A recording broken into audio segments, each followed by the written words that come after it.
तो चुनाव आयोग ने 5 राज्यों में विधानसभा चुनाव के लिए तारीखों का ऐलान कर दिया है। बता दें कि असम में एक फेज में 9 अप्रैल को चुनाव होगा, तमिलनाडु में 23 अप्रैल को चुनाव होगा, तो पश्चिम बंगाल में 2 फेज में चुनाव होगा, 23 और 29 अप्रैल को पश्चिम बंगाल में चुनाव होंगे।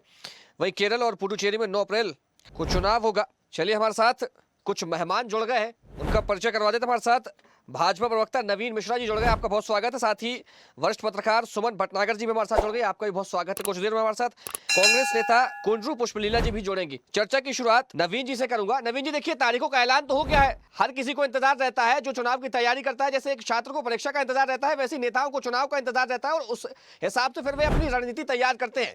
अब चुनाव का यानी कि तारीखों का ऐलान हो गया है। एकमात्र राज्य है असम, जहां पर आपकी सरकार है। अब क्या तैयारी और कैसे दूसरे राज्यों में जाएंगे आप? देखिए, सबसे पहले तो इलेक्शन कमीशन को धन्यवाद दूंगा कि बहुत अच्छे उन्होंने डेट और सही समय पे उन्होंने दिया है। और एक चीज आपको बता दूं अभिजीत जी, कि हिंदुस्तान नहीं दुनिया की हम पहली पॉलिटिकल पार्टी है कि 365 दिन हमारे कार्यकर्ता रोड पे होते हैं और हम काम में लगे रहते हैं। हमारे लिए चुनाव एक एग्जाम के बाद, जैसे कोई स्टूडेंट क्लास करने के बाद एग्जाम का एक फाइनल रिजल्ट का इंतजार करता है, भारतीय जनता पार्टी का हर एक कार्यकर्ता, प्रधानमंत्री से लेकर के हमारे बूथ लेवल तक के कार्यकर्ता, वो केवल अपने रिजल्ट का इंतजार करता। हम 365 दिन आम जनता के बीच में होते हैं, सरकारी योजना के लिए, जरूरतमंदों की सेवा के लिए, और हम हर तत्पर रहते हैं। 24 घंटा हमारे कार्यकर्ता काम में रहते हैं। इसलिए हमारे लिए चाहे वेस्ट बंगाल हो, तमिलनाडु हो, असम हो, पांडिचेरी हो या केरला हो, कोई भी, सभी स्टेट हमारे महत्वपूर्ण है। और मैं स्वस्थ दिलाता हूँ कि जिस ढंग से हमने काम किया है, भारत सरकार ने देश, पूरे हिंदुस्तान के कोने कोने में हर स्टेट में जिस ढंग से हम लोगों ने काम किया है, निश्चित तौर से मतदाता कहीं न कहीं इस बार भारतीय जनता पार्टी के कार्यकर्ताओं के प्रति और हमारे पार्टी के प्रति आकर्षित है। हमारी आसाम में सरकार है, तमिलनाडु में बहुत मजबूत स्थिति में हम है।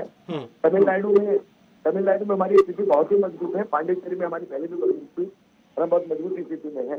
केरला, इस बार आपने देखा होगा कि केरला में द्वितीय स्थिति पैदा हुई है। केरला में कई जगह हमने बड़ी मजबूत ढंग से कॉर्पोरेशन और यूनियन जीती है। पश्चिम बंगाल में हमारी स्थिति कुछ कहने की आवश्यकता नहीं है। कल प्रधानमंत्री जी आए थे ब्रिगेड में, जहाँ मैं छोटा चुनाव लड़ता हूँ, मेरे ही क्षेत्र के अंदर में कल प्रधानमंत्री जी का ब्रिगेड था और उस ब्रिगेड के अंदर कल 15 लाख लोगों की भीड़। अब तृणमूल कांग्रेस के बौखलाहट ने कल पश्चिम बंगाल में साबित कर दिया है कि ममता बनर्जी का अब जानत है, तृणमूल कांग्रेस खात्मा है।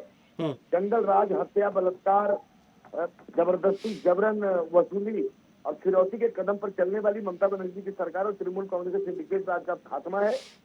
बंगाल की जो आम जनता है, जो कि आपने देखा होगा कि इलेक्शन कमीशन घोषणा की SIR के 644 लाख मतदाता पूरे प्रदेश में, चाहे वो उत्तर बंगाल हो, दक्षिण बंगाल हो, राजबंगाल जोन हो, मिदनापुर जोन हो, तमाम जोनों के लिए 644 लाख के आसपास में मतदाता है।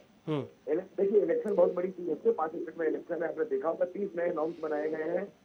मैं धन्यवाद दूंगा इलेक्शन कमीशन ज्ञानेश कुमार जी ने कहा कि हर 2 घंटे पर मतदान के दिन, हर 2 घंटे पर जो मत पड़ते हैं वो आम जनता को इसकी जानकारी देनी थी। और चुनाव खत्म होने के जस्ट बाद ही पोलिंग एजेंट पर कितनी प्रतिशत की मतें हुई उसकी जानकारी दी जाएगी। बहुत सारे नए नए नॉर्म्स आए हैं, बहुत सारे ID की बात आई है। 25 लाख चुनाव आयोग, 25 लाख लोग चुनाव 5 स्टेट में जो अधिकारी करवाएंगे, बहुत बड़ा चैलेंज होता है। 8.5 लाख जनता फोर्स होगी तो इलेक्शन करवाएगी। और आपको मालूम है देखिए कि 825 सीट 5 स्टेट के अंदर है, इसमें 2,18,807 बूथ। ये बहुत छोटा मामला नहीं, बहुत बड़ा मामला है। लेकिन मैं धन्यवाद देता हूँ भारत की सरकार को, इलेक्शन कमीशन को, सभी स्टेट के मुख्यमंत्रियों को भी देता हूँ, चाहे वो अपोजिशन हो सरकार के लोग हो, सब लोग। नवीन जी, देखिए, कई राज्यों में चुनाव का जो समय है वो 1 महीने से भी कम बचा हुआ है, तो ऐसे में किस प्रकार की तैयारी और क्या रणनीति अब रहने वाली है? हर पॉलिटिकल पार्टी के लोग अगर तैयारी में लगे रहते हैं। भारतीय जनता पार्टी के लोग 365 दिन काम में लगे रहते हैं। हमारे लिए चाहे वो 30 बंगाल में, जैसे मेरे होम स्टेट के अंदर में, आपने खुद ही अभी थोड़ी देर पहले कहा कि 2 फेज में इलेक्शन हो रही है, 30 अप्रैल और 29 अप्रैल को। उसका तमिलनाडु में 23 अप्रैल को है, आसाम में 9 को है, पांडिचेरी में 9 को है और केरला में 9 को है।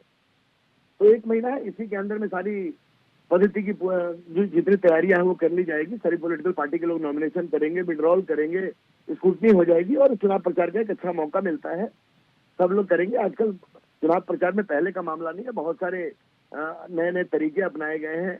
एक धन्यवाद दूंगा कि इलेक्शन कमीशन ने बार बार एक चीज के लिए रिपीट किया है कि किसी भी ढंग से किसी भी स्टेट में ये व्हाट्सएप का जो युग एक आ गया है, व्हाट्सएप के नाम पे या सोशल मीडिया के नाम पे अगर किसी ने गलतफहमी पैदा करने का काम किया, किसी ने सामाजिक समरसता तोड़ने का काम किया, किसी ने इलेक्शन कमीशन के काम में बाधा डालने का काम किया, तो उसके लिए अलग अलग डिपार्टमेंट बनाया गया है, वो बहुत कड़ी से कड़ी कार्रवाई की जाएगी।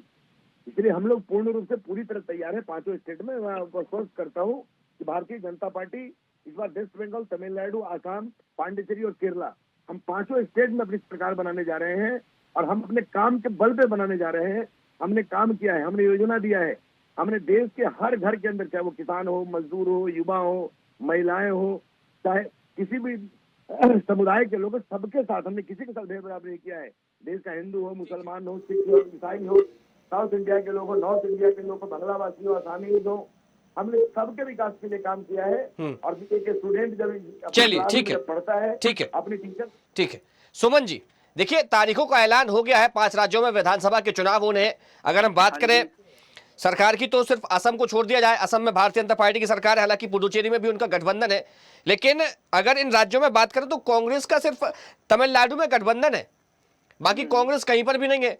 तो किस पार्टी की क्या उम्मीद है और कितनी रणनीति के साथ उतरना चाहिए और किसके लिए ये चुनाव कैसा रह सकता है?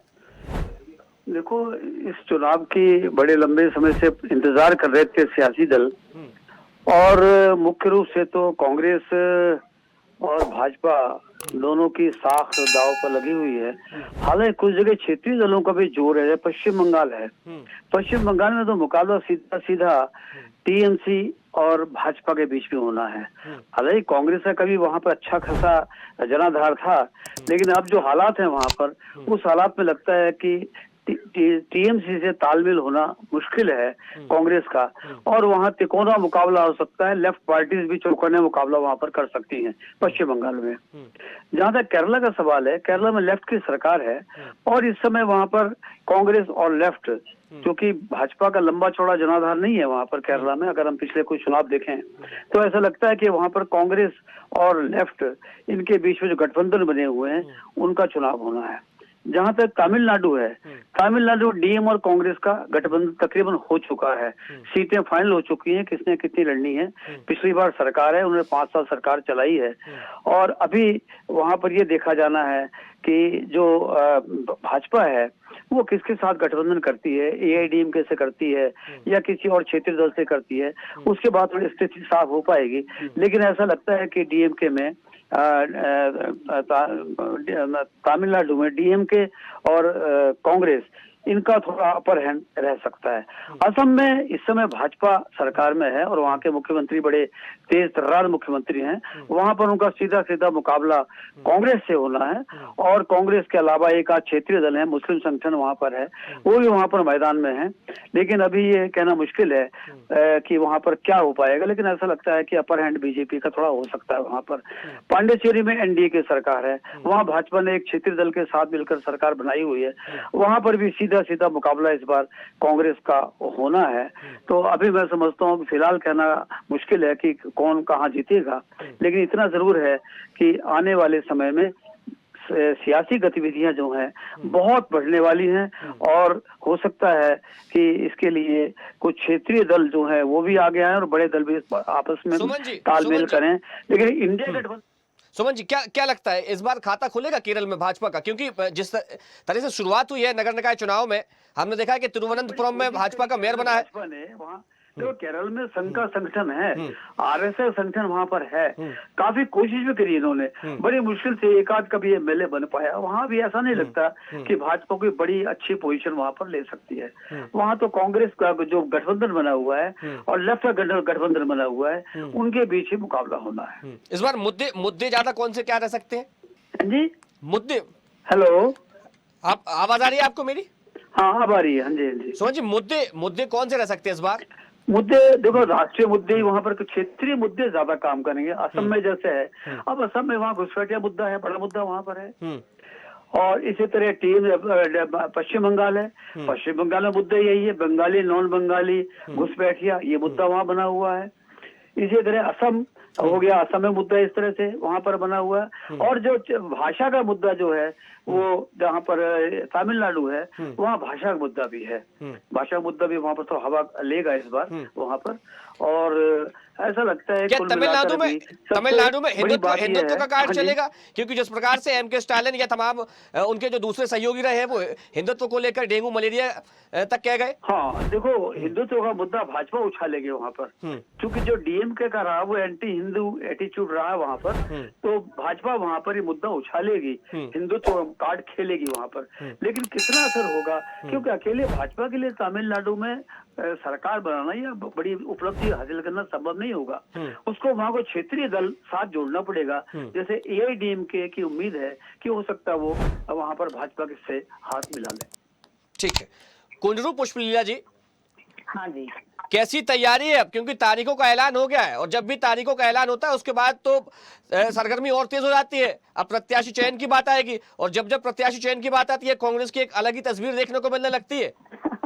ये जो बोलते हैं ना हंसी की बात है, अभी तो वार चल रहा है पूरा दुनिया में ना, गैस सिलेंडर के लिए लड़ना हो रहा है, रेट बढ़ गया है, आम जनता का इन लोगों का ख्याल ही नहीं है। ये इलेक्शन कमीशन भी सिचुएशन देख के भी इलेक्शन लगाना चाहिए। जब पब्लिक का सब कुछ इतना ये सिचुएशन में अभी कोई, तो मुझे तो लगता है ये सही सिचुएशन नहीं है।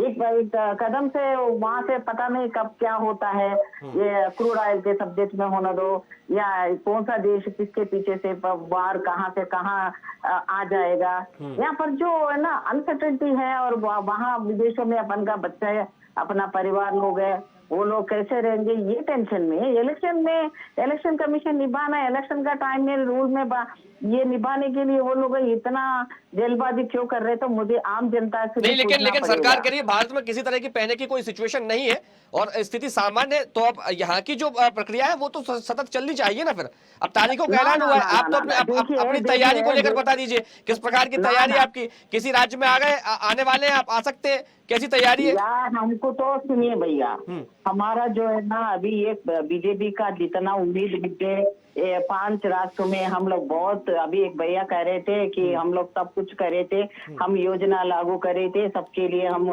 देश में युवक के लिए, महिलाओं के लिए, देश के सब तरह से हम लोग आगे लेके गए थे। तो ऐसे बातें सुनने में अच्छा लग रहा है, मगर प्रैक्टिकली ये लोग बीजेपी सरकार ने ये हिंदुत्व का एजेंडा लेके चले जा रहे थे इसमें, और हर जगह पे इन्होंने लड़ाई लगाने का और ये सब काम कर रहा है। अभी 5 राज्यों का इलेक्शन में जितना भी ये लोग करेगी ना, कोशिश करेंगे, तमिलनाडु में तो आने के सवाल ही नहीं। वहां पर तो टीएमसी का सरकार में जो वहां पर भी कुछ ना कुछ इश्यू लेके जाके पहले से भी वहां पर लड़ाई शुरू कर तमिलनाडु में तो डीएमके की सरकार है ना, आप टीएमसी कह रही हैं? अरे डीएमके भी वो नहीं दो, हाँ वहाँ का एक डीएमके का साथ में उन्हें जुड़े होंगे, करते होंगे, मगर वहाँ पर जो भी उन लोग को लग रहा होगा। मैं बोल रहा हूँ, मैं कांग्रेस की तरफ से मैं बोल रहा हूँ, हमारा जो गठबंधन किसी के साथ है, हमारा राहुल जी का प्रयास है, हम लोग जितना चेतना कर सक रहे हैं हम लोग, ये सब में उसमें रिजल्ट में क्या बोल रहा है कि 3 राष्ट्रों में तो हमारा को तो 5 राष्ट्रों में तो ये लोग जितना उम्मीद रख रहे हैं ना, वहाँ का पर इसका रिजल्ट नहीं आएगा। 3 राष्ट्रों में हमारा जहाँ गठबंधन है, हमारा कांग्रेस सरकार आएगी इस बार। ठीक है, हमारे साथ जुड़ने के लिए आप तीनों मेहमानों का बहुत शुक्रिया। तो चुनाव आयोग ने 5 राज्यों में विधानसभा के चुनाव का ऐलान कर दिया, तारीखों का ऐलान हो गया है और अब इसके बाद अब राजनीतिक जो दल है वो अपनी तैयारी में जुट जाएंगे, किस प्रकार से प्रत्याशी चयन किया जाता है, किन किन बातों को ध्यान में रखा जाता है, कौन से मुद्दे इस बार उनके संकल्प पत्र, वचन पत्र, मैनिफेस्टेशन में आते हैं, ये देखने वाली बात होगी। फिलहाल चर्चा में इतना ही। देखते रहिए स्वदेश न्यूज, सबसे पहले देश। देखते रहिए स्वदेश न्यूज। अगर आप इस वीडियो को सोशल मीडिया हैंडल फेसबुक या इंस्टाग्राम पर देख रहे हैं तो हमें फॉलो करें, अगर यूट्यूब पर देख रहे हैं तो सब्सक्राइब करें और बेल आइकन दबाना ना भूलें।